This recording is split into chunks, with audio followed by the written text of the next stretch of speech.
Okay guys, so we are here to discuss about the last and fourth topic of our chapters, unit and dimensions, that is error. Basically error वाला जो chapter है इसमें physics के सारे ही जो chapter है उसमें से क्वेश्चंस बनते हैं और एरर जो है वो बेसिकली बेसिकली एरर का जो इस्तेमाल है हम प्रैक्टिकल बेसिस पे करते हैं, लेकिन थ्योरेटिकली इस चैप्टर से काफ़ी ज़्यादा 2 या 3 क्वेश्चंस हमारे बनते हैं, हर एग्ज़ाम में बनते हैं, अब बोर्ड एग्ज़ाम हो या कंपटीशन एग्ज़ाम। सो बेसिकली हम जब एरर के बारे में बात करते हैं तो 2 टाइप से एरर डेवलप हो सकती है। पहली है systematic error and another one is random error.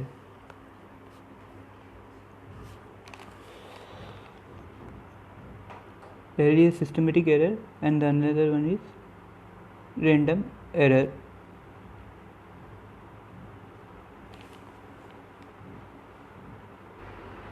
Here we know the systematic error और रैंडम एरर में क्या डिफरेंस है वो हम डिस्कस कर लेते हैं।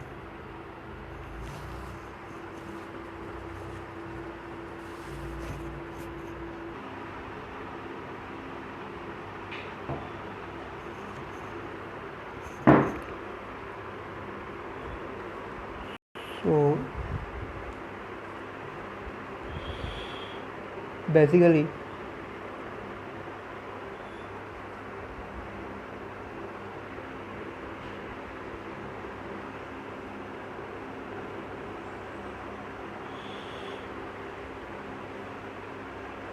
systematic error and random error.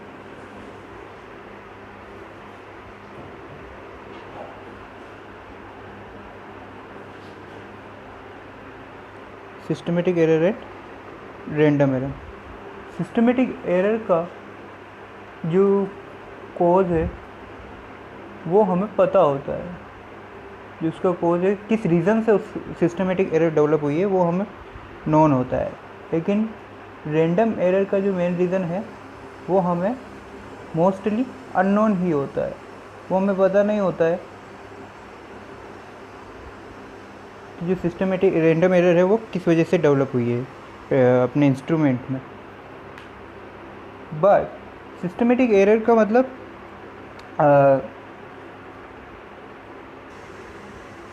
Systematic error का मतलब जो सिस्टम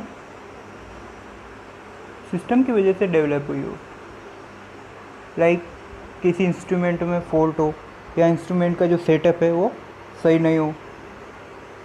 जैसे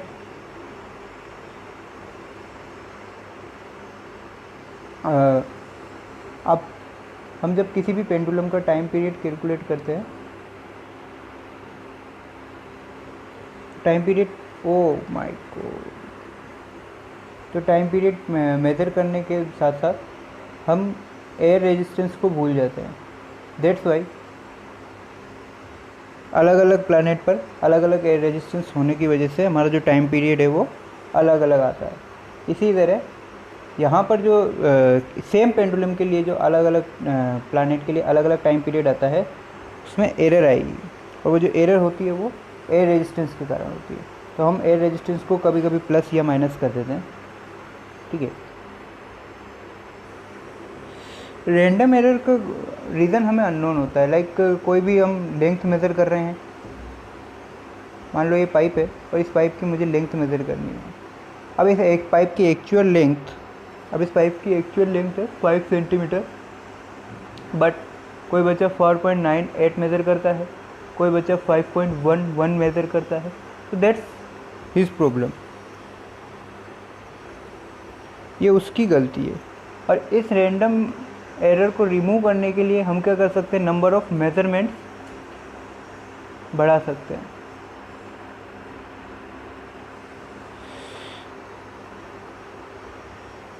number of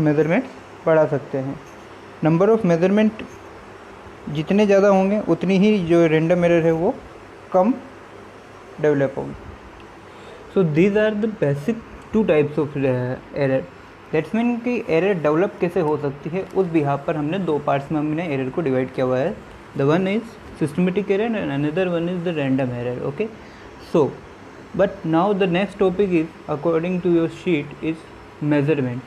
That means measurement किसी भी ऑब्जेक्ट का दो तरीके से लिया जा सकता है, एक तो होता है एक्यूरेट मेजरमेंट, एक होता है precise accurate measurement. By words देखा जाए तो दोनों में कोई ज़्यादा डिफरेंस नहीं है, बट एक्यूरेट और प्रिसाइज में क्या डिफरेंस है वो हम यहाँ पर एक एग्जांपल दिया हुआ है शीट में, उसकी हेल्प से समझते हैं। दो स्टूडेंट है, उन्हें मैंने एक रोड दी जिसकी एक्चुअल लेंथ जो कंपनी से जो लेंथ है वो 5 सेंटीमीटर है। इसमें मेरे को पता है कि जो रोड है वो एक्चुअल 5 सेंटीमीटर लंबी है।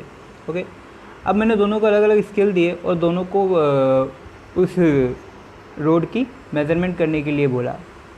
पहले स्टूडेंट ने जो रीडिंग ली वो स्टूडेंट 1 के नाम से दी हुई है और एल की फॉर्म में, और जो दूसरे स्टूडेंट ने जो रीडिंग ली 5 रीडिंग वो एक्स की फॉर्म में मैंने दी हुई है यहाँ पर। तो दोनों ने अलग अलग टाइम पर अलग अलग टाइप से और अलग अलग स्केल से रीडिंग ली है। अब देखो, एक्चुअल लेंथ तो मेरे को पता है 5 सेंटीमीटर, बट इनमें से किसी की भी ओरिजिनल इनमें सब में एरर आई हुई है। स्टूडेंट 1 का डेटा देखें तो 5.1, 5.2, 4.9, actual L4 5 centimetre, L5 4.80। Similarly अगर मैं स्टूडेंट नंबर 2 के लिए देखता हूँ तो x1 इज 6.10, ये काफ़ी ज़्यादा है। x2 is equal to 6.11, 6.12, 6.13, 6.14 like that. अब दोनों में डिफरेंस क्या है? अगर स्टूडेंट नंबर 1 की जो मैं रीडिंग देखूँ वो है L1, L2, L3, L4, L5। यहाँ मेरी लेंथ थी 5 सेंटीमीटर और इसके मेज़रमेंट में आई है 5.1, 5.2, 4.9, 5.00, 4.80। दैट मीन्स ये जो रीडिंग है ये 5 सेंटीमीटर के काफ़ी करीब है। ये जो रीडिंग है ये सारी जो है 5 सेंटीमीटर के काफ़ी करीब है। सिमिलरली यहाँ पर जो ऑन द अदर हैंड अगर मैं स्टूडेंट नंबर 2 के बारे में बात करूँ तो इसने रीडिंग तो लिए 6.1, 6.11, 6.12, 6.13 और 6.12। जो अंडरलाइन डेटा है डेसिमल में वो देखिए आप। स्टूडेंट नंबर 2 के लिए जो डेटा है वो काफ़ी क्लोज है। That means 6.10, 6.11, 6.12, 6.13, 6.14। दैट मीन्स जो यहाँ का जो डेटा है वो जो अगर मैं डिफरेंस देखा तो 0.1 का डिफरेंस से यहाँ इसने मेज़र किया है। That is precise measurement. Similarly अगर मैं स्टूडेंट नंबर 1 के लिए देखूँ तो L1 5.1, L2 5.20, 4.90, 5.00। अगर बेसिकली यहाँ का डिफरेंस देखा जाए तो ये स्टूडेंट नंबर 2 के लिए 0.01 का है और स्टूडेंट नंबर 1 के लिए 0.10 या 0.10 ऐसे बोल सकते हैं। तो यहाँ पर जो बेसिक ज़्यादा डिफरेंस है वो स्टूडेंट नंबर 1 के लिए, इसीलिए बोले एक्यूरेट, और स्टूडेंट नंबर 2 की जो वैल्यू है वो बोली प्रिसाइज वैल्यू। ये कंफर्म है कि जो 5 सेंटीमीटर के जो बहुत ही नज़दीक वैल्यू है वो स्टूडेंट नंबर 1 की है, लेकिन स्टूडेंट नंबर 2 ने जो रीडिंग ली है वो डेसिमल में काफ़ी प्रिसाइज ली है। 0.01 के डिफरेंस के साथ में उसने रीडिंग ली है। अगर स्टूडेंट 1 की बात करूँ तो इसने 0.10 के साथ में उसके डिफरेंस में इसने रीडिंग ली है। तो यहाँ पर एक्यूरेट और प्रिसाइज का मीनिंग ये है कि एक्यूरेट का मतलब जो रीडिंग है वो एक्चुअल रीडिंग के साथ में है, बट जो डिफरेंस डेसिमल में डिफरेंस है वो काफ़ी ज़्यादा है। प्रिसाइज में डेसिमल में जो डिफरेंस है वो बहुत कम है। मेन क्वेश्चन यहाँ पर ये डेवलप होता है, क्या एक्यूरेट और कोई भी एक वैल्यू एक्यूरेट और प्रिसाइज नहीं हो सकती? बिल्कुल हो सकती। अगर मैं यहाँ पर बात करता हूँ कोई दो रीडिंग 5.11 और 5.12, ये जो दो बात करता हूँ, अब इन दोनों में डिफरेंस कितना है? सब 0.01। क्या ये एक्यूरेट भी है? हाँ है। क्यों? क्योंकि ये जो इसकी जो रीडिंग है वो बिल्कुल एक्चुअल 5 सेंटीमीटर के साथ में है, पास में है बिल्कुल, 5.11 एंड 5.12। और प्रिसाइज कैसे है? सब इसका जो डेसिमल में जो गैप है वो काफ़ी कम है। कितना गैप है? 0.01 के आसपास का गैप है, दैट इज़ द थिंग। तो एक्यूरेट मेजरमेंट और प्रिसाइज मेजरमेंट में क्या डिफरेंस है, ये मैंने आपको यहाँ पर समझा दिया है। सो आगे की बात करते हैं। तो किसी भी रीडिंग को या किसी भी प्रैक्टिकल में जब आप रीडिंग लेते हो, वहाँ पर रीडिंग को लिखने के लिए दो चीज़ की मेनली आपको ज़रूरत पड़ेगी। पहली है मीन वैल्यू, मीन वैल्यू, और दूसरी आती है एरर। एरर निकालना हम आगे देखेंगे। फिलहाल अपन देखते हैं कि अगर मैंने बहुत सारा आपको डेटा दिया हुआ है या 5-7 जो मेजरमेंट आपको दिए हुए हैं, तो वहाँ से हम मीन वैल्यू कैसे फाइंड आउट करेंगे, how to find the mean values of the several datas. Then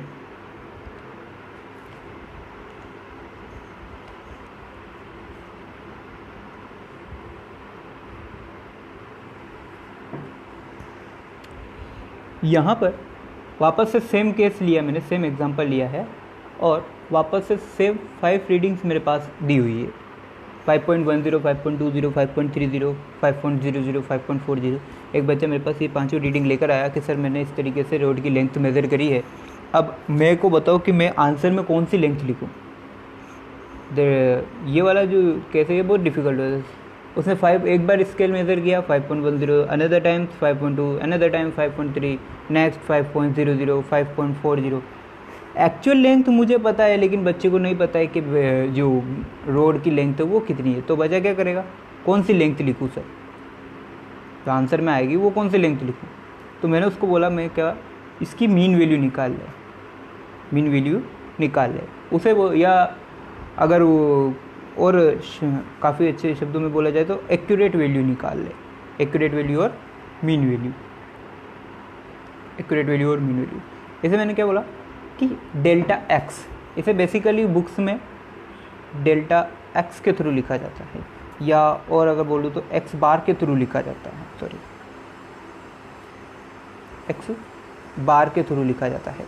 x bar average, जो बेसिकली आप अभी तक पढ़ता है स्टेटिस्टिक्स में, स्टिल 10th मैथमेटिक्स में, कि एवरेज कैसे निकालते, number of sum of data divided by number of data. देखिए मेरे पास पांचों जो मेजरमेंट थे मैंने उनको सम किया और divided by 5 number of data. अगर आपके पास 6 है तो 6 के 6 डेटा का आप मेजरमेंट सम लेके उसे नंबर ऑफ 6 से डिवाइड कर देते। सिमिलरली किसी के पास 2 है तो दोनों को सम करके जो भी आप बेसिक एवरेज का फॉर्मूला है, मीन वैल्यू का फॉर्मूला है, वो अप्लाई करके हम यहाँ पर वही मीन वैल्यू निकाल सकते हैं। जो मीन वैल्यू होगी वो एक्यूरेट वैल्यू मानी जाती है, एक्यूरेट वैल्यू मानी जाती है। जब आप प्रैक्टिकल करोगे तो वो आपको वैल्यू लिखनी पड़ेगी। जो एब्सोल्यूट वैल्यू या एक्यूरेट वैल्यू या मीन वैल्यू है जिसे हम बोलते हैं, वो है 5.2 सेंटीमीटर। जब मैंने इसको सोल्व किया तो मेरा आंसर कितना आया, 5.2 सेंटीमीटर आया। अब ये आई है मेरी एक्यूरेट वैल्यू। अब एरर को शो करने के लिए या किसी भी प्रैक्टिकल में रीडिंग को शो करने के लिए बेसिक फॉर्मूला इस तरीके से लिखा जाता है। कोई भी रीडिंग है, मान लो अब जैसे ये एल है, तो l is equal to small l plus minus delta l. Sir ये क्या लिखा, ये लिखा है मैंने, मेन जो रीडिंग है आपकी, जो आंसर चाहिए वो एल की फॉर्म में चाहिए। स्मॉल एल क्या है, एक्यूरेट वैल्यू। स्मॉल एल क्या है, मैं इसको शॉर्ट में लिख देता हूँ, accurate, A be accurate value, plus minus ये क्या है, डेल्टा एल। ये डेल्टा एल है, लेंथ में जो मेज़र करी है वो एरर, लेंथ में जो मेज़र करी है वो एरर, या ऐसे बोलते हैं error in length, error in length. तो इस तरीके से मेरे को ये डेटा यहाँ पर लिखना पड़ता है। अब सर मैंने एक्यूरेट वैल्यू तो निकाल ली, अब मेरे पास नेक्स्ट टॉपिक क्या है कि आपको एरर फाइंड करनी पड़ेगी। ठीक है, तो एरर फाइंड करने का सबसे बेस्ट तरीका एब्सोल्यूट एरर। पहला टाइप है एरर का एब्सोल्यूट एरर। एब्सोल्यूट एरर में क्या, सेम मेरे को वही डाटा, उसी एग्जांपल को मैं आगे कंटिन्यू कर रहा हूँ कि पहले, अब मेरे पास एक्यूरेट वैल्यू तो कितनी आई सर, 5.2। एक्यूरेट वैल्यू तो कितनी आई, 5.2। अब मेरे को एरर निकालनी है। अब एरर निकालने के लिए मैं क्या करूँगा कि जो पांचों वैल्यू है, जो पांचों वैल्यू इसने दी हुई थी, उसमें से मैं एक्यूरेट वैल्यू को, या एक्यूरेट वैल्यू में से उन पांचों रीडिंग को माइनस कर दूंगा, लाइक दैट। पहली पहली रीडिंग के लिए निकालते हैं। डेल्टा एल वन या डेल्टा एक्स जो है ये एरर को शो करने के तरीके, delta L5, delta L4, delta L3, delta L2, इस तरीके से। अब पहली एरर निकालने के लिए मेरे को क्या करना पड़ा,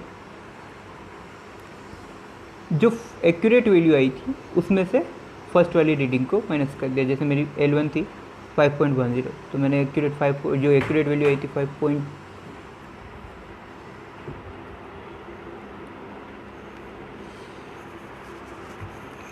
तो सिमिलरली दूसरी वाली लेंथ के लिए मेरे को एरर निकालनी थी, तो मैंने वापस से 5.2 में से जो L2 रीडिंग थी उसे माइनस किया। सिमिलरली मैंने थर्ड वाली लेंथ के लिए एरर निकाली, फोर्थ वाली लेंथ के लिए एरर निकाली, 5 वाली जो एरर लेंथ थी उसके लिए मैंने एरर निकाली। क्योंकि पांचों जो रीडिंग है उसमें कितनी कितनी एरर आई है एक्यूरेट वैल्यू के बिहाफ पे, वो मैंने फाइंड आउट कर ली।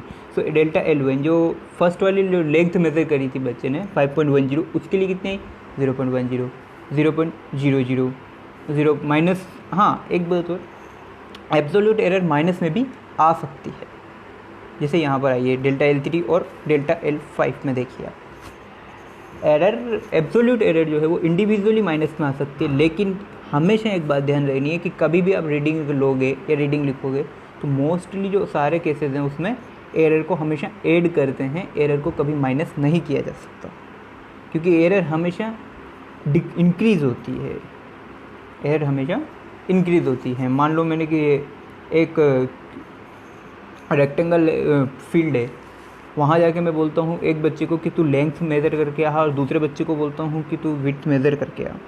तो यहाँ पर जब दोनों बच्चे आएंगे तो वो एरर तो दोनों के मेज़रमेंट में आएगी। अब यहाँ पर मैं एरर को ऐड करूँगा, डिक्रीज़ करूँगा, दोनों में एरर इंक्रीज़ होगी, डिक्रीज़ होने का कोई चांस नहीं है। ठीक है, इसी तरीके से जो एरर है वो हमेशा इंक्रीज़ होती है, ना कि डिक्रीज़ होती है, यहाँ पर उसका कोई चांस नहीं है। बट हाँ, अगर इंडिविजुअल में एरर फाइंड कर रहा हूँ, लाइक एब्सोल्यूट एरर, जहाँ से L3 और L5 की बात करूँ, L3 और L5 की बात करूँ, तो इन दोनों केसेस में जो एरर है वो नेगेटिव भी आ सकती है। इंडिविजुअल एरर आप नेगेटिव आ सकती है, इट्स नॉट बिग डील। और या ऐसा इसमें एक स्टार लगा के मैंने लाइन लिखी हुई है कि एब्सोल्यूट एरर में भी पॉजिटिव, नेगेटिव और 0, सो उसमें कोई इश्यू नहीं है। बट अगर आप कभी एरर को ऐड कर रहे हो या एरर को हम जब शो करेंगे, लिखेंगे आगे चल के, अभी आएंगे क्वेश्चंस, तो उसमें हमेशा हमें एरर को पॉजिटिव ही शो करना है। ओके, क्योंकि एरर हमेशा इंक्रीज़ होती है, ना कि डिक्रीज़ होती है, या ऐसे बोलते थे कि एरर हमेशा ऐड होती है, सब्ट्रैक्ट नहीं होती है। बेसिकली ये पॉइंट है। आगे चल के बात करते हैं what is the mean absolute error. ये वाली बात कर रहा था मैं अभी जस्ट। मीन एब्सोल्यूट एरर का मतलब वही है कि एब्सोल्यूट एरर का मीन या एब्सोल्यूट एरर का एवरेज हमें फाइंड आउट करना है। How to find? सिमिलरली कि जितनी भी सर आपने मीन का क्या मतलब है कि sum of datas divided by number of datas, वही केस मैंने यहाँ अप्लाई किया। मीन एब्सोल्यूट एरर के लिए जितनी भी मेरे पास ये एब्सोल्यूट एरर आई थी, delta L1, delta L2, delta L3, delta L4, delta L5, ये सब मैंने एरर को, जितनी भी एरर थी इन सब का सम किया और डिवाइडेड बाई 5 किया। अब यहाँ पर ध्यान देने वाली बात है, डेल्टा L1 की बात करूँ, डेल्टा L2 की बात करूँ, ठीक है, डेल्टा L4 की बात करूँ, वो भी ठीक है। बट डेल्टा L3 और डेल्टा L5 में क्या किया सर? यहाँ तो नेगेटिव था, आपने पॉजिटिव लिया। तो मैंने आपको पहले ही बताया कि एरर को हमेशा ऐड किया जाता है। बेसिकली अगर यहाँ देखा जाए, एक इसको और इम्प्रूव तरीके से लिखा जाए तो ऐसे लिखा जाता है, मीन एब्सोल्यूट एरर में जब आप सम करते हो तो डेल्टा एरर को इस तरीके से लिखते हो, डेल्टा एक्स। और अगर हम यहाँ हमारे क्वेश्चंस की बात करें तो उसे हम ऐसे लिखना होता था, डेल्टा एल। ये क्या है? ये मॉड्यूलस है।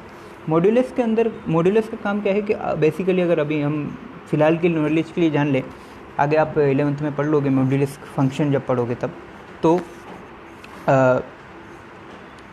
बेसिकली मॉड्यूलस का काम यह है कि कोई भी जो इसके अंदर जो डेटा है उसको पॉजिटिव करके बाहर निकालता है, बस इतनी सी बात। अगर मैं मॉड्यूलस के अंदर प्लस का 3 रखता हूँ तो आंसर मेरा 3 आएगा। मॉड्यूलस के अंदर अगर -3 रखता हूँ तो भी मेरा आंसर +3 आएगा। ध्यान देना, अगर मॉड्यूलस के अंदर मैं +3 रखता हूँ तो मेरा आंसर आएगा 3, और मॉड्यूलस के अंदर अगर मैं -3 रखता हूँ then also my answer will be +3। That's the thing. So यही मैंने यहाँ पर अप्लाई किया। डेल्टा L1 ठीक है, डेल्टा L2 भी ठीक है, और डेल्टा L4 की बात करता हूँ मैं डेल्टा L3 और डेल्टा L5 की। तो यहाँ पर मेरे को मॉड्यूलस लगाना चाहिए था, नहीं लगाया, कोई दिक्कत नहीं है, बेसिकली बुक्स में जनरली मिल जाता है ऐसा, ऐसी कोई दिक्कत वाली बात नहीं है, ठीक है।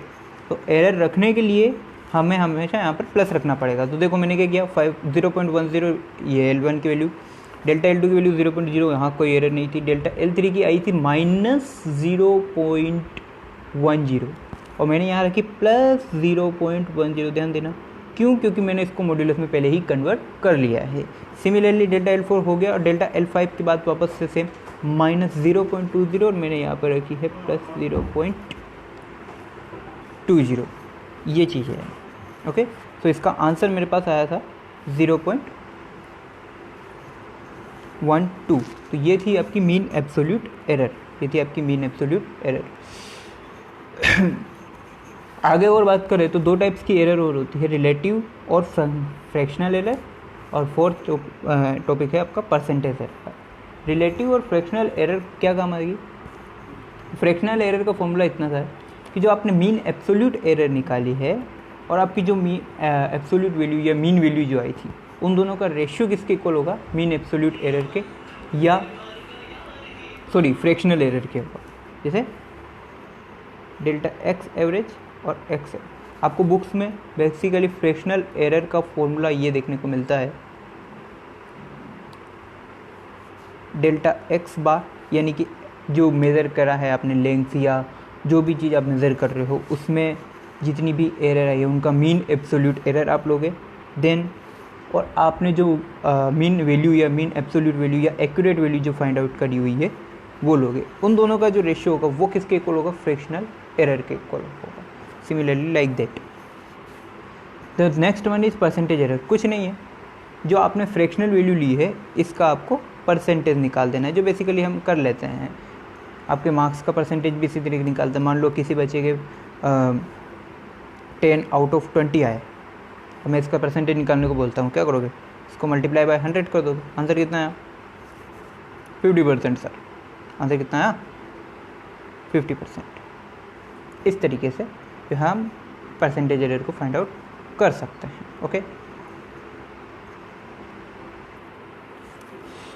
सो हमारा बेसिक अभी तक जो चल रहा था वो था एरर का बेसिक इंट्रोडक्शन। यहाँ पर हमें कोई ज़्यादा खास प्रॉब्लम नहीं आती है, और ना ही इससे रिलेटेड कुछ खास क्वेश्चन आते हैं। हाँ, एक बात है कि जो थ्योरेटिकल क्वेश्चंस आते हैं वो इस तरीके से आते हैं कि what is the systematic error, what is the random error, या आपके रिलेटिव एरर या फ्रैक्शनल एरर, इनसे के फॉर्मूले पूछ लिए जाते हैं कभी कभार, जो बोर्ड के क्वेश्चंस होते हैं। बाकी जो कंपटीशन या अदर क्वेश्चंस होते हैं, अदर एग्ज़ाम्स हो रहे होते हैं, तो वहाँ पर आपको बेसिकली जो क्वेश्चंस दिए जाते हैं वो इस तरीके से दिए जाते हैं कि वहाँ पर आपको एल्जेब्रिक फंक्शन दिए जाते हैं, और वहाँ से आपको एरर फाइंड करनी होती है, या एल्जेब्रिक फंक्शन दिए जाते हैं और फाइनल रिजल्ट फाइंड आउट करना होता है, जिसमें आपको absolute value plus minus error आपको फाइंड आउट करके सोल्व करके आपको लिखनी होती है। तो बेसिक एल्जेब्रिक फंक्शन में हमारे पास 4 एप्लीकेशंस आती है, या सॉरी 5 एप्लीकेशंस आती है, sum, subtractions, division, multiplication and power वाले क्वेश्चंस।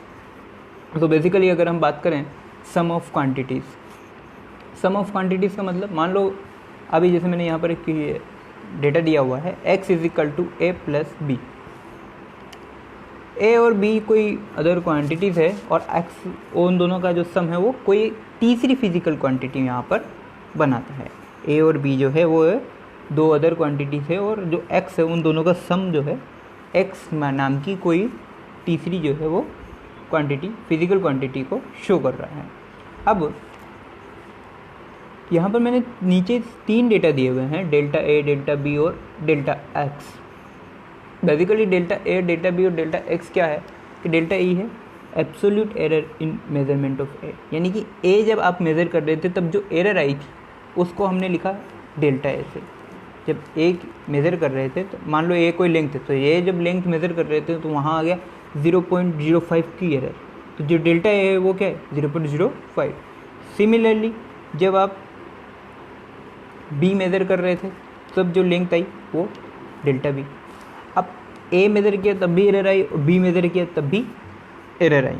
तो जो लेंथ, जो आपका फाइनल आंसर है, जो जब दोनों का सम किया, जब जो रिजल्टेंट आएगा जाहिर सी बात है कि इसमें भी आपको एरर आएगी। तो जो x को मेजरमेंट करने में या x की कैलकुलेशन में जो एरर है उसको मैंने डेल्टा x नाम दिया। दैट्स वाई मैंने आपको तीनों डेटा दिए हुए हैं।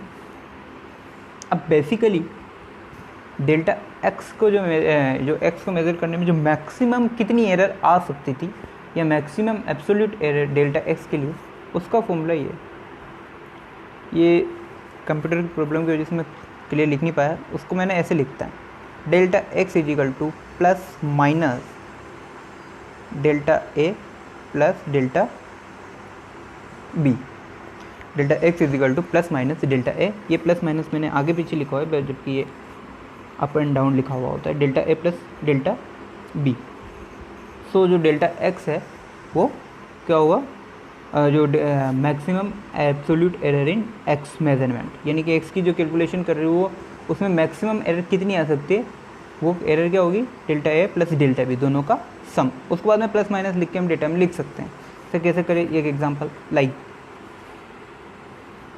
अभी आप 10th में इक्विवेलेंट रेजिस्टेंस पढ़ के आए हो, ठीक है।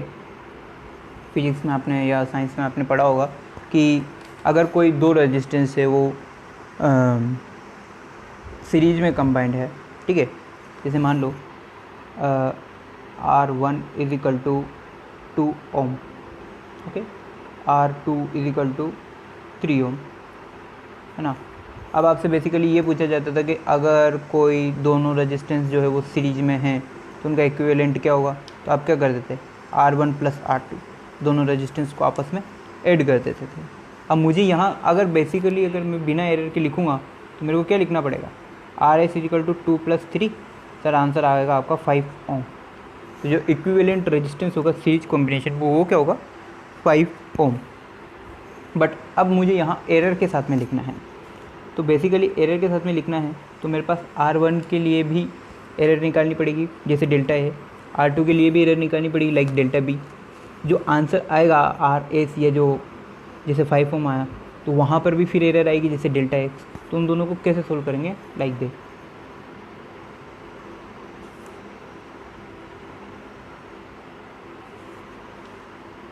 मान लो R1 आपको अब 2 ओम प्लस माइनस 0.01 ओम ऐसे दिया हुआ है, ठीक है। इसी तरीके से आपको R2 3 ओम की जगह उसमें एरर दी हुई है 0.02 ओम, ओके। अब मेरे को बोला गया कि आप सीरीज कॉम्बिनेशन में जो इक्विवेलेंट रेजिस्टेंस है वो निकालो। तो बेसिकली जो R1 और R2 मेरा तो फॉर्मूला होता है R1 प्लस R2, मैं क्या करूँगा 2 प्लस 3 सर 5 ओम, ओके हो गया। ये क्या है मेरी mean accurate value. But sir error में अब इन दोनों को हमेशा मैंने बोला आपको कि एरर ऐड होती है, तो यहाँ पर भी मेरे को इन दोनों एरर को क्या करना पड़ेगा, ऐड करना पड़ेगा। तो फाइनल आंसर क्या आएगा 0.03 ओम, 0.03 ओम। मैंने इन दोनों डेल्टा ए, ये मान लो डेल्टा ए, ये मान लो आप डेल्टा बी, तो इन दोनों को मैंने क्या किया, ऐड किया। जैसे मैंने फॉर्मूले में लिखा हुआ है delta x is equal to plus minus delta a plus delta b, इस तरीके से।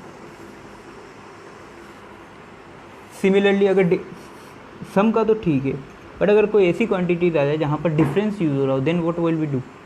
तो हमें क्या करना है, मैंने आपको वापस से एक बात बताई हुई है कि कभी भी एरर को सब्सट्रैक्ट नहीं करना है। ऐसा नहीं कि यहाँ पर मैं delta a plus delta B की जगह delta A minus delta B show करने वाला हूँ, नहीं, यहाँ पर ऐसा नहीं होने वाला है। तो मैं क्या करूँगा कि डिफरेंस ऑफ क्वांटिटीज़ में फॉर्मूला वही है, जैसे x is equal to A minus B, A और बी कोई दो अदर क्वांटिटीज़ है, इन दोनों का डिफरेंस जो है वो किसी तीसरी अदर फिजिकल क्वांटिटी को शो कर रहा है, delta A delta B delta x, वापस से वो ये मीन एब्सोल्यूट एरर या एब्सोल्यूट एरर जिसे बोलते हैं। मैक्सिमम एरर जब एक्स इन डेल्टा एक्स निकालनी थी तो मैंने क्या किया, वापस से डेल्टा ए और डेल्टा बी को ऐड किया है, डेल्टा ए और डेल्टा बी को मैंने यहाँ पे ऐड किया है इसी तरीके से। बट एक नीचे दिया हुआ है परसेंटेज एरर, यहाँ पे थोड़ा सा डिफरेंस है। परसेंटेज एरर का मतलब वही कि सर परसेंटेज एरर या फ्रैक्शनल एरर, जो सॉरी परसेंटेज एरर क्या रिलेटिव एरर निकालो उसका परसेंटेज ले डालो तो अपना आंसर आ जाएगा परसेंटेज एरर का। तो रिलेटिव एरर क्या होगी, absolute error, mean absolute error by accurate value. तो एक्यूरेट वैल्यू सम में क्या होगी, दोनों का सम, और मीन एब्सोल्यूट एरर दोनों एरर का सम। सिमिलरली वो एक है। उसी के अपोजिट परसेंटेज एरर डिफरेंस में निकालनी थी, तो मैंने यहाँ पर दोनों एरर को माइनस किया और जो एक्यूरेट वैल्यू आई वो क्या थी, ए माइनस बी। भाई डिफरेंस है तो एक्यूरेट वैल्यू तो क्या आएगी, जब ए में से बी को माइनस करेंगे वही आएगी। तो यहाँ पर तो मैंने माइनस का इस्तेमाल किया, लेकिन एरर जब मैक्सिमम एब्सोल्यूट एरर निकालनी थी तब मैंने प्लस का इस्तेमाल किया। तो एरर हमेशा जब आप फाइंड करोगे ओनली एरर या मैक्सिमम एब्सोल्यूट एरर जब इस तरीके से फाइंड करोगे तो कभी भी आपको माइनस नहीं करना है, ये हमेशा इंक्रीज़ होती है, ये प्लस होती है, ठीक है। हाँ, आप परसेंटेज एरर या रिलेटिव एरर जब निकालते तब आप इस तरीके से कर सकते हैं। Now the next one is, अगर मैं बात करता हूँ प्रोडक्ट ऑफ क्वांटिटी, यानी कि मल्टीप्लिकेशन की बात करता हूँ। मान लो कि वापस से सेम केस, ए और बी कोई दो क्वांटिटीज़ है, इनका मल्टीप्लिकेशन या इनका प्रोडक्ट लेने पर मेरे पास कोई third another one x quantity आती है। वही delta A, delta B, delta x जो है वो रिलेटिवली एब्सोल्यूट एरर है ए, बी और एक्स की। अब मुझे यहाँ पर थोड़ा सा डिफरेंस निकालना है कि अभी तक मैं प्लस और जो सम या डिवीज़न है वहाँ पर मैं बात कर रहा था आपसे मीन एब्सोल्यूट एरर की। वहाँ पर मैं क्या बात कर रहा था आपसे, मीन एब्सोल्यूट एरर की। क्या यहाँ पर भी मीन एब्सोल्यूट एरर? नहीं, यहाँ पर मीन एब्सोल्यूट एरर काम नहीं करेगी, क्योंकि ये मल्टीप्लिकेशन और डिवीज़न वाले केसेस हैं। डिवीज़न वाले की बात मैं आगे करूँगा, बट ये मल्टीप्लिकेशन और डिवीज़न वाले में एब्सोल्यूट एरर काम नहीं करती है। यहाँ पर मुझे रिलेटिव एरर या जिसे मैं बोलता हूँ फ्रैक्शनल एरर भी जिसका नाम है, उसकी बात करनी पड़ेगी। यानी कि मेरे को यहाँ पर किसकी ज़रूरत पड़ेगी, रिलेटिव एरर या फ्रैक्शनल एरर की। यहाँ पर मेरे को किसकी ज़रूरत पड़ेगी, रिलेटिव एरर या फ्रैक्शनल एरर की मेरे को यहाँ पर ज़रूरत पड़ेगी। जैसे अब रिलेटिव एरर या फ्रैक्शनल एरर का क्या फॉर्मूला होगा, कुछ नहीं कि डेल्टा या मैं बोलूँ कि mean absolute error divided by accurate value. Mean absolute error या डिवाइडेड बाई एक्यूरेट वैल्यू किसका इक्वल होगी, रिलेटिव एरर के। अब यहाँ पर मेरे पास दो क्वांटिटी है, तो मेरे पास फ्रैक्शनल क्वांटिटीज़ भी मेरे को कितनी लेनी पड़ेगी, दो।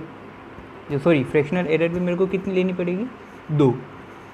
लाइक एक्स इजिकल टू, अब यहाँ पर ये जो दोनों क्वांटिटीज़ है या ये दोनों जो फॉर्मूलाज है, जैसे x is equal to a star b या डिवीज़न बी, ये जो फ्रैक्शनल एरर या मैक्सिमम फ्रैक्शनल एरर है, ये डिराइव हुई है लॉगरिथम की हेल्प से। तो जैसे हम बेसिकली फॉर्मूला में पढ़ते हैं log a multiply b is equal to, मैं इसको कभी कभी ऐसे भी लिखता था, log a plus log b, इस तरीके से लिखता था। तो यहाँ पर भी मुझे सेम केस अप्लाई करना पड़ेगा। कैसे, जैसे अब मुझे ए के लिए अलग फ्रैक्शनल वैल्यू निकालनी पड़ेगी, फ्रैक्शनल एरर निकालनी पड़ेगी, बी के लिए अलग रिलेटिव एरर या फ्रैक्शनल एरर मेरे को निकालनी पड़ेगी। अगर मैं ए के लिए बात करूँ तो जो रिलेटिव एरर या फ्रैक्शनल एरर होगी वो क्या होगी, डेल्टा ए डिवाइडेड बाई ए, जहाँ पर डेल्टा ए क्या है, इसकी मीन एब्सोल्यूट वैल्यू, और ए क्या है, इसकी एक्यूरेट वैल्यू। सिमिलरली जो डेल्टा बी के लिए मैं बात करूँ, बी के लिए बी की वैल्यू की बात करूँ तो वहाँ पर मेरी फ्रैक्शनल या रिलेटिव एरर क्या आएगी, बी की mean absolute value divided by b की जो एक्यूरेट वैल्यू है वो। रिलेटिव एरर का और फ्रैक्शनल एरर का फॉर्मूला अपन पढ़ चुके हैं, उसी के बिहाफ पर मैंने ये दोनों आंसर डिराइव किया कि डेल्टा ए बाई ए और डेल्टा बी बाई बी। यहाँ पर ए और बी रेस्पेक्टिवली क्या है, डेल्टा जो ए और बी जो दो अनदर फिजिकल क्वांटिटी है, उनके दोनों के लिए ये रिलेटिव एरर या फ्रैक्शनल एरर जिसे मैं बोलता हूँ वो है। अब मुझे यहाँ पर मैक्सिमम जब x कैलकुलेट कर रहा हूँ, मैं क्या कैलकुलेट कर रहा हूँ, x। तो x जब कैलकुलेट कर रहा हूँ तो उसके लिए जो मैक्सिमम फ्रैक्शनल एरर या वहाँ पर मैंने क्या बोलता था, मैक्सिमम एब्सोल्यूट एरर, यहाँ पर क्या बोल रहा हूँ, मैक्सिमम फ्रैक्शनल एरर। जब सम और सब्सट्रैक्शन की बात कर रहा था तो वहाँ क्या बोल रहा था मैं, मैक्सिमम एब्सोल्यूट एरर। और यहाँ क्या बोल रहा हूँ, जब मैं प्रोडक्ट और डिवीज़न की बात कर रहा हूँ तो मैक्सिमम फ्रैक्शनल एरर। ध्यान देने वाली बात है। अब जो मैक्सिमम फ्रैक्शनल एरर है वो तो मैक्सिमम फ्रैक्शनल एरर है वो क्या होगी, delta x by x plus minus delta A by plus delta b by v. ये वापस से लॉग वाला फॉर्मूला है जो मैंने यहाँ पर अभी बताया, log ए मतलब वी log ए प्लस log बी, इस तरीके से। ओके,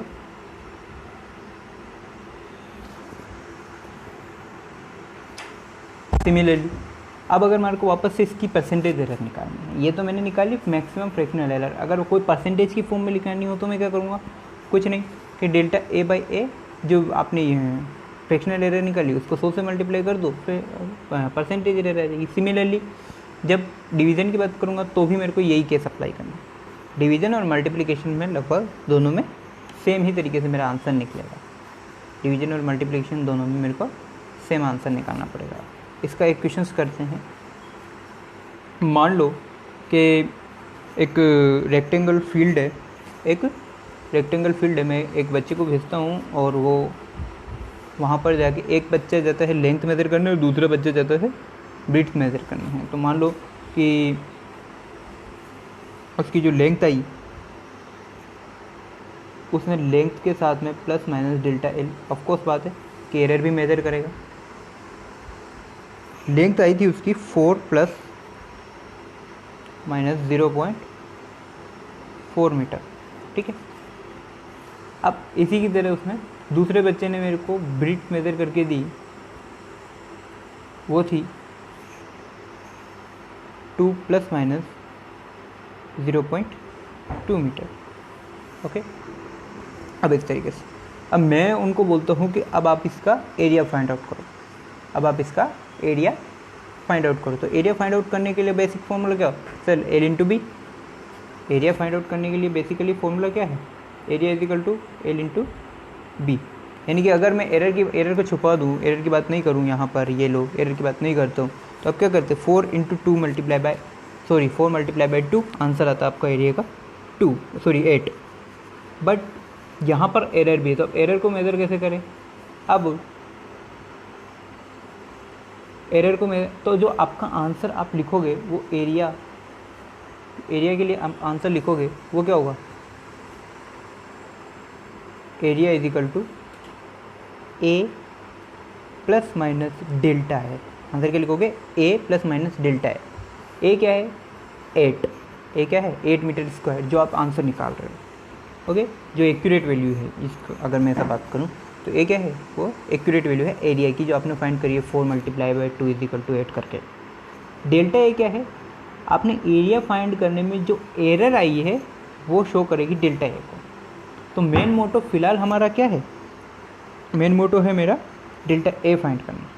अब डेल्टा ए कैसे फाइंड करूँ, अब ये वाला केस है मेरा मल्टीप्लिकेशन का, तो मुझे क्या करना पड़ेगा, फॉर्मूला नंबर 3 लगाना पड़ेगा, यानी कि delta a error upon accurate value is equal to delta l upon l plus delta b upon B.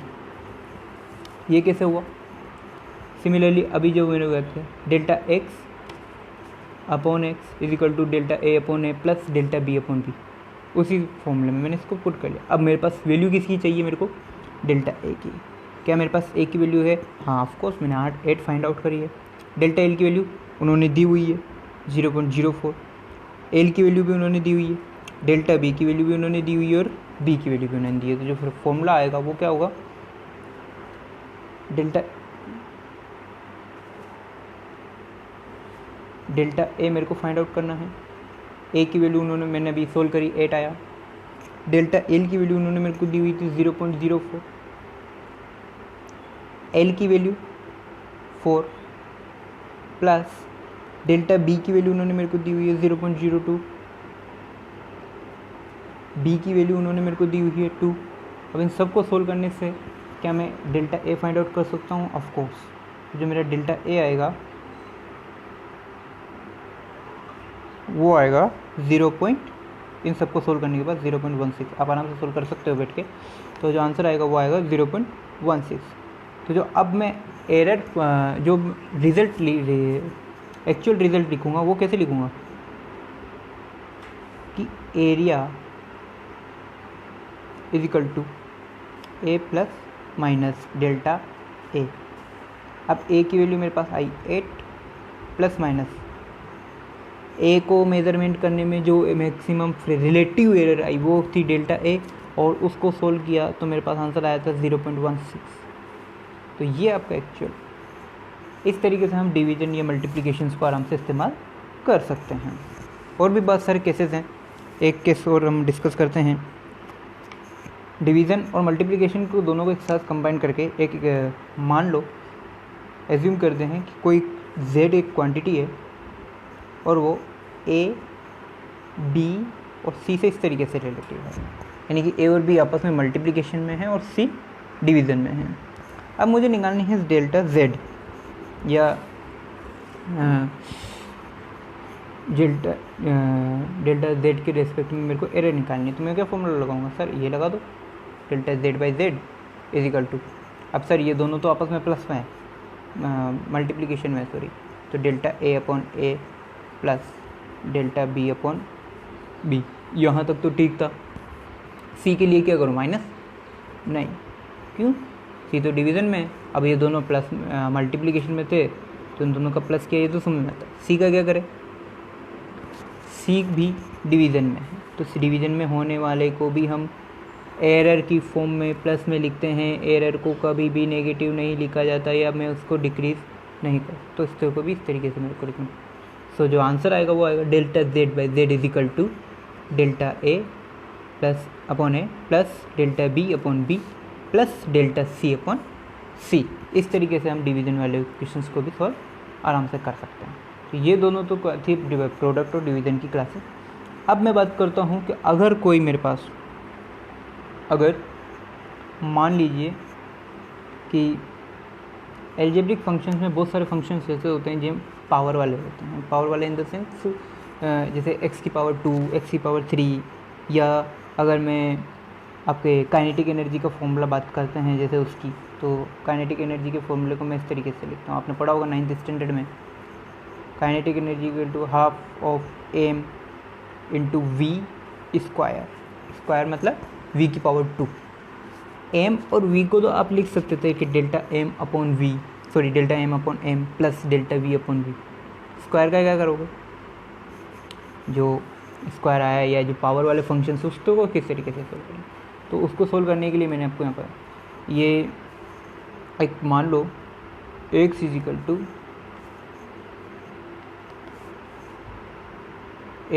To a की पावर n, और ये यहाँ पर b की पावर m है, वो उसको मैंने साइड में लिखा हुआ है वो प्रॉब्लम की वजह से, a की पावर n और b की पावर m। इस तरीके से दो क्वांटिटीज़ है, m और n, उन दोनों की रेस्पेक्टिवली पावर है।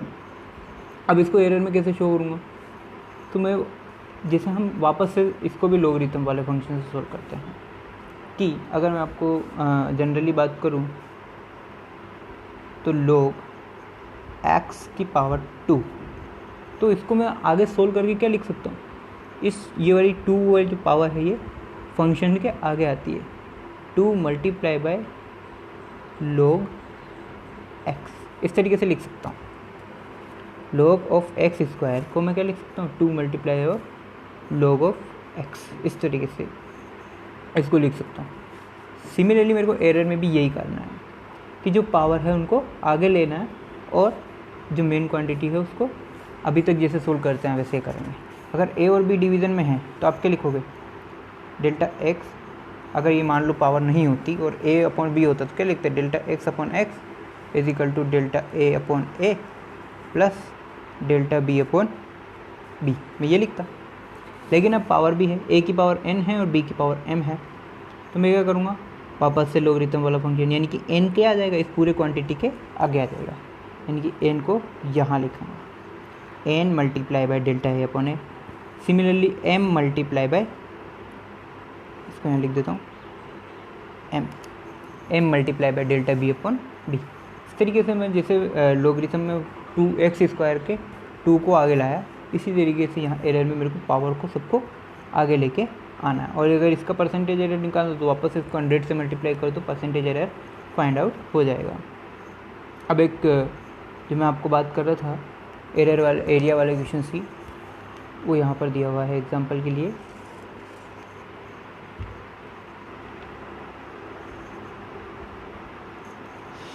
एक रेक्टेंगुलर बोर्ड है। अब इसमें थोड़ा सा क्वेश्चंस को घुमा दिया है कि इस rectangular board is measured with a scale having accuracy of 0.2 centimetre. मतलब उसमें मेरे को 0.2 सेंटीमीटर की एक्यूरेसी लानी पड़ेगी, यानी कि कुछ भी मेज़र करूँ कुल मिला के एरर का या जो डिफरेंस है मेज़रमेंट में वो कितना आएगा 0.2 सेंटीमीटर। मान लो अगर मैं लेंथ मेज़र करता हूँ तो वहाँ जो डिफरेंस आएगा वो कितना आएगा 0.2 सेंटीमीटर। विड्थ मेज़र करूँगा तो वहाँ जो डिफरेंस आएगा वो भी कितना आएगा 0.2 सेंटीमीटर।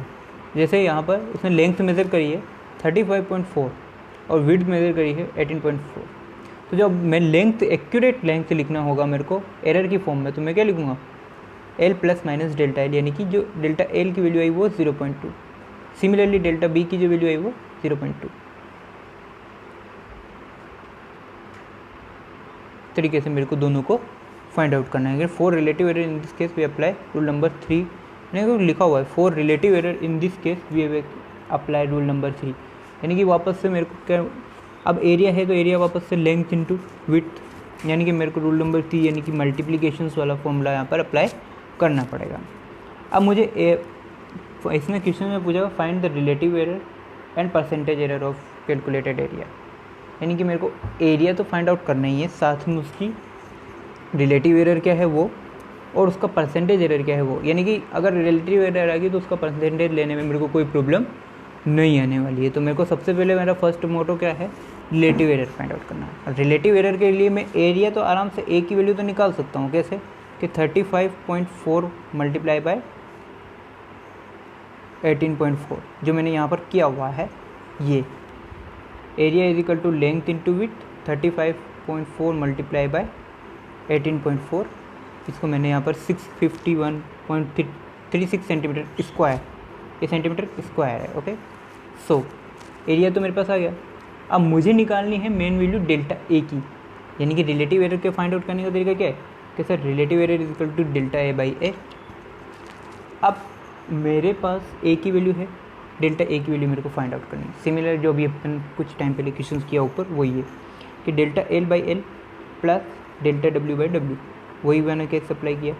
डेल्टा एल और डेल्टा डब्ल्यू की वैल्यू यहाँ पर सेम है 0.2 0.2, और एल की लेंथ है मेरे पास 35.4, विड्थ है मेरे पास 18.4। इन दोनों को सब सोल्व किया तो मेरे पास जो डेल्टा ए आया वो 0.017। परसेंटेज एरर निकालने में कुछ नहीं, इसको मैंने मल्टीप्लाई बाय 100 किया, आंसर आया मेरे पास 1.7। अगर इसको और अच्छे तरीके से अगर मैं लिखता कि लिंक एरिया लिखो फील्ड का, तो area is equal to A plus minus delta A, इस तरीके से मेरे को लिखना होता। तो ए मेरे पास आया 651.36 प्लस माइनस 0.017 सेंटीमीटर स्क्वायर। इस तरीके से मेरे को इसका एरिया लिखना होता। ओके गाइज, सो एक क्वेश्चन और यहाँ पर है कि x is equal to 35 plus minus 2 centimetre और y जो लेंथ दी हुई है वो 25 प्लस माइनस 4 सेंटीमीटर। अब ये रेक्टेंगुलर की एक रेक्टेंगल की दो साइड से इसका पैरामीटर निकालना है। तो पैरामीटर निकालने के लिए क्या करना है, ट्वाइस ऑफ पैरामीटर फॉर्मूला क्या होता है रेक्टेंगल का, twice of l plus b, यानी कि मुझे कौन सा रूल लगाना पड़ेगा, रूल नंबर 1 जो एडिशंस का है, यानी कि एल 35 और 25 तो ठीक है, तो एल और बी तो मैंने ऐड कर लिया। ओके, सो डेल्टा एल कितना आया यहाँ पे, वो आया मेरे पास 2, और डेल्टा बी कितना आया मेरे पास, वो आया मेरे पास 4, या इसको ऐसा लिख दूँ, इसकी फॉर्म में बात करता हूँ, तो डेल्टा एक्स मेरे पास आया 2 और डेल्टा वाई मेरे पास आया 4। ओके, और एक्स और वाई की वैल्यू मेरे पास आई 35 25। तो जब मेरे को फॉर्मूला निकला आंसर निकालना है तो 2 into x plus y, basic formula parameter का, दोनों साइड्स का सम मल्टीप्लाई बाई 2, तो रेक्टेंगल का पैरामीटर होता है उसका फॉर्मूला। अब x और y को तो मैं आराम से ऐड कर दूँ, 35 + 25 तो कितना हुआ 60। तो x + y तो मेरे पास कितना है 60 आया दोनों को ऐड करने के बाद।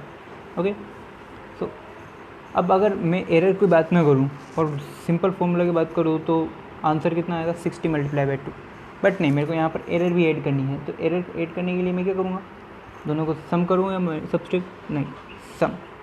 सो डेल्टा x = डेल्टा y, यानी कि 2 + 4 दैट मीन्स 6 सेंटीमीटर। तो जो मैं पैरामीटर्स लिखूँगा वो कैसे लिखूँगा, पैरामीटर जो आएगा p = 2 × 60 ± 6 सेंटीमीटर। इस तरीके से मैं इसको सॉल्व करूँगा। ठीक है, आगे की एक्सरसाइज है, मैंने आपको एक्सरसाइज में 10 क्वेश्चंस दिए हुए हैं। 10 क्वेश्चंस जो है कुछ क्वेश्चंस यहाँ पर मैंने आपको करवा दिए हैं, जैसे क्वेश्चन नंबर 6 मैंने आपको करवा दिया है। ओके, और क्वेश्चन नंबर 4 में भी ज़्यादा कोई दिक्कत नहीं है, डिस्टेंस दी हुई है, आपको टाइम दिया हुआ है, वेलोसिटी निकालनी है। वेलोसिटी का फॉर्मूला आपको पता है, v = distance upon time d/t कर दो, यानी कि आपको रूल नंबर 4 अप्लाई करना पड़ेगा यहाँ पे। ओके, इस तरीके से आपको सारे एक्सरसाइज करनी है। अगर इसके बाद भी कोई डाउट है तो पूछ सकते हो।